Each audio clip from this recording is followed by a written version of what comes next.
बिस्मिल्लाहिर्रहमानिर्रहीम अस्सलाम वालेकुम।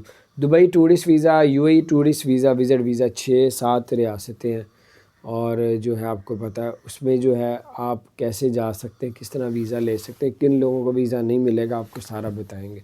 चाहे अबू धाबी जाना है, चाहे आपने दुबई जाना है, अजमान, रियासत खैमा, अलैन और कहीं भी शारजा, तो आपने अगर वीज़ा लेना है तो आपकी उम्र, अगर लड़की है तो आपकी उम्र 20 साल से ऊपर होनी चाहिए। आप अप्लाई करेंगे, आपका तकरीबन 80% चांस है कि आपका वीज़ा लग जाएगा। अगर वीज़ा रिजेक्ट हो जाता तो फ़ीस रिफ़ंडेबल नहीं होती। अगर आप सिंगल बंदा अप्लाई करना चाह रहा है तो 50 साल से उन्होंने कहा उम्र ज़्यादा होगी तो वीज़ा लगेगा, 50 साल से कम होगी तो वीज़ा रिजेक्ट हो जाएगा। तो बहरहाल इसी तरह जो है अगर मियाँ बीवी अप्लाई करना चाह रहे हैं तो आपकी उम्र 35 साल होनी चाहिए, बीवी की या मर्द की। अगर आपकी 35 साल से उम्र कम है तो अपने बच्चों के साथ मिल के अप्लाई करना है। और तीसरी आपको ये भी बताते चलें कि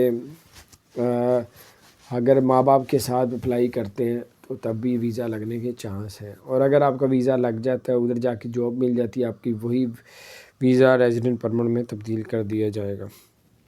तो बहरहाल इसमें भी जो भी आपको बता रहा हूँ कैटेगरी जिसमें लगते हैं उसमें भी 80% चांस है, 20% चांस ये भी है कि वीज़ा रिजेक्ट भी हो सकता है, अल्लाह ना करे। तो फ़ीस रिफ़ंड नहीं होती, आप जहाँ से मर्ज़ी अप्लाई करें, जैसे मर्ज़ी करें। अगर वीज़ा रिजेक्ट हो जाए तो अल्लाह ताला खैर करे, कुछ देर ठहर जाएँ, आगे एक्सपो 2020-21 शुरू हो रहा है, उसमें वीज़े उन्होंने देने हैं, उसमें आराम से मिलेंगे इंशाल्लाह। अपना ख्याल रखें, हमारे चैनल को सब्सक्राइब नहीं किया, ज़रूर सब्सक्राइब कर दें, बेल आइकन प्रेस कर दें ताकि नहीं से हम